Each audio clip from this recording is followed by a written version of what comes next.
is be yourself. You can't act like somebody else at the interview, because boom, what if you do get accepted? Maybe like, yo, this student is not who I accepted. Like, this is not what I seen at the interview.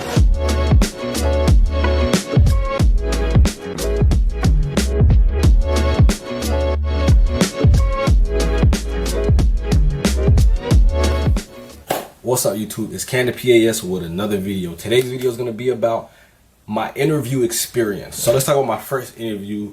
The first school I got accepted to, University of Maryland, Eastern Shore. So they probably hit me up about a month before the interview. And I was like, all right, so I get my outfit ready. So I wear a gray suit with a white shirt, gold tie, and some brown shoes. Now look, I was fresh though. I'll show y'all the picture. I might throw in the picture. We gon' see. I was fresh now. So I probably woke up, I think the interview was at 8. I woke up at like 6. Woke up at 6, ate some breakfast. So I get there and the lady started setting up. And I'm like, hey, how you doing? This is that. I'm Courtney. I was like, yeah. She was like, oh, Courtney, you called a couple times. Because I did call them a couple times. And it was very annoying, but that might have worked out in my favor because she knew who I was. I was like, yeah, it's me. This is that, this. All right, fast forward. Boom. Everybody gets here. I say hi to everybody, you know, super friendly. Hey, what's your name? That's my personality anyways. I'm friendly as heck. So I'm like, hey, what's your name? Oh, okay, you speak this language. Oh, where you from? Oh, you play baseball? Oh, you're from Virginia? Dang, that's so cool. Yeah, I'm from Florida. All of that stuff. So first thing we do, she talks. She's like, well, the chair comes in. She was like, hey, you guys, I'm so glad everybody can come for the interview. All of this. I'm like, yes, this. I'm sitting at the front, like right at the front. Like 2 people sat at the front, me and this other kid. I'm like, ain't no way I'm sitting in the back. I learned that from football. So my coach was like, always sit in front of the class. So what I do, sit in front of the class, looking at her. So the first thing they did was they gave us a writing prompt. And I think they gave us like 30 minutes to write it. So the next thing they did, they gave us a tour of the campus. So we seen the facility. They told us where the new facility that they're gonna building is at. They said who's gonna be in this building. We seen the cadavers. I think they said we're gonna be in the same class with the physical therapy students. So they showed us all of that. And then they showed us some of the dorms that they, I guess, reserved for us. The second thing they did was a group activity. So they gave us a group activity. They set it in the middle of the table and they were like, okay, on 3 you guys can read it. And knowing me, I was like, okay, I know what to do in these group activities. I need to let everybody talk. I talk, open this thing up and read it. So what I do, I take charge, pulled it out, set it on the table. I started reading it out loud so everybody can hear it. And I was like, all right, guys, we should go from line to line and solve the problems like that. That's like, all right. So everybody was answering questions. I was like, yeah, that's great. Oh, yeah, I didn't think about that. That's really good. Yeah, I like your idea. And I was like, okay, well, from my background, I see it from, you know, an exercise science aspect because it had something to do with, I think, a diabetic. And I was like, oh, exercise would be good. Or I brought it back. I was like, okay, again, from my background, since I'm Haitian, you know, different cultural things and the things that they're eating. And I think that impressed them. They were like, I didn't look at them because I was just so focused. But that's what in my head, like how they looked at me. That was in my head. Okay, so we finished that. Now they sit us outside. So we're all just talking. They're like, yo, how did we do? I'm like, yo, we did good. We killed it. We good. And so the lady was like, all right, okay, we're going to do solo interviews with 2 professors. I was like, okay, I'm ready. I hope I get the ones that I researched because you research the people who interview you. Always research the people who interview you. Research the whole staff. It has a faculty. It'll say faculty and staff. Click on them, LinkedIn them, Google them, see where they come from just so you can ask them questions at the end. Because asking questions at the end is key. If they like, do you have any questions? You're like, no, you guys answer everything. No, ask them questions. I'm getting ahead of myself. So I got to the interview. I started talking to them. Luckily, it was the people who had the most most about them things on their LinkedIn and stuff. So I was like, oh, y'all messed up putting me with these people. I'm like, I'm getting in. So I was like, they were asking me questions and I was answering it quick with great answers. And they were like, oh, okay, that's really good. It's really good. But that was my experience at the University of Maryland Eastern Shore. It was an interview. I'm thinking, okay, I want to be there in person. Everything's going to be good. And they emailed us like, hey, our governor's shutting down the state. We are not allowed to have the interview. So we're going to do it on Zoom. I'm like, yo, how are they going to see my personality through the internet? I mean, through the webcam. I'm like, come on.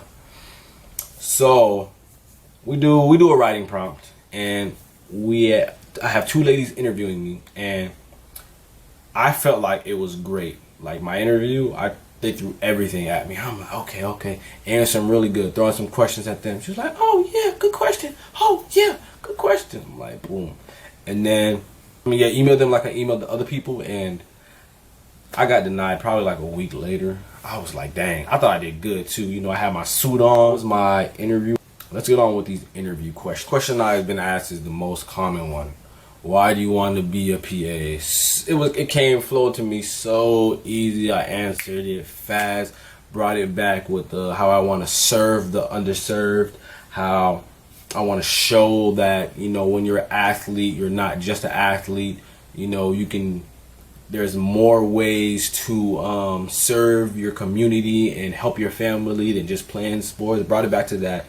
Always easy. I practiced that one for like ever, so I knew that one. So the next question was, you have a few C's on your transcript and you have a few D's on your transcript. You know, what's going on with that? And I've been 100% real with her. I was like, yeah, man, I was playing football and I was only focusing on getting on the field. You know, I don't even think I was going to class because all I wanted to be was a football player. I did not know that I wanted to be in healthcare, and, you know, grades wasn't really important to me. And I also took a telecommunications class, which is a big mistake while playing football. So, you know, I was just doing a lot at the time. So I did say that, you know, towards the end, when I left that school, when I got to the University of West Florida, you can see an upward trend where I wasn't focusing on football. I was more focusing on my grades. And they also asked me about my patient care experience. You know, they were like, okay, well, you're working as a phlebotomist. You doing right now? And yeah, I told her what I did and my experience. One of the questions that asked in both interviews was, can you tell me about a patient experience that had impact on you? And that was so easy to me because I remember that exact patient like it was yesterday, because he was the first one I met. He was like, wow, you're a black man drawing my blood. I've never had that. So another question was there anything about yourself that doesn't come across in your application that you want us to know about you? And I was like, I like to flaunt that I can speak a different language, that I'm a first generation Haitian, my parents come from Haiti. I like to throw that around. So I'm like, yes ma'am, I speak Creole, I'm a first generation Haitian, I can connect with multiple people. Always throw that around because, you know, they love people who can speak multiple languages, especially if you're from. Another question I was asked was, how have you benefited from a disagreement? So I brought up football. I was like, my coach is running an outdated offense, and, you know, I brought to him evidence that everybody knows his offense. You've been running it for years. You need to switch up with the times, coach, because it's not working. And once, you know, I had the team to back me up, he understood, and, you know, we actually won out this season. That's really not what happened, because we got our ass whooped, but it was a great thing that he changed the offense. And so another question they asked me is, what makes you better than the next person? And in my head, I'm like, well, I hope this next person doesn't speak a different language. So I was like, yeah, I speak a different language. You know, I'd say my experiences, you know, because of my college football experience, you know, it's really like real world stuff. And I feel that it helped me. My experiences. This is how weird I was when I was at my interview. When I got my interview, I was at my job, Googling each one of these professors. Googling each one of them. I went on Google. I went on LinkedIn. I went on anything I could find just to bring it back so I can use it in my application. Because, you know, that's when when they ask questions like, okay, hey, do you have any questions for us? I'm like, okay, yeah, bring something from their background. Like, the most important things is be yourself. You can't act like somebody else at the interview, because boom, what if you do get accepted? Maybe like, yo, this student is not who I accepted. Like, this is not what I seen at the interview. So definitely be yourself at the interview. The very last thing you do at the interview, the very last thing, boom, it's been 2 hours, you just left the place, email each and every one of them. Like, email the head of the department, CC the rest of them, make sure you put everybody in it, and you thank them for the interview. Thank you for the interview. I appreciate this. I think I emailed when I was like, thank you guys for the interview. I am so happy that you guys gave me the opportunity. You guys put a wonderful staff together. Anybody would be fortunate to get accepted to this school. Thank you. So I would do that, guys. Thanks for watching my video. Make sure you guys subscribe. Follow me on Instagram at CamThePAS.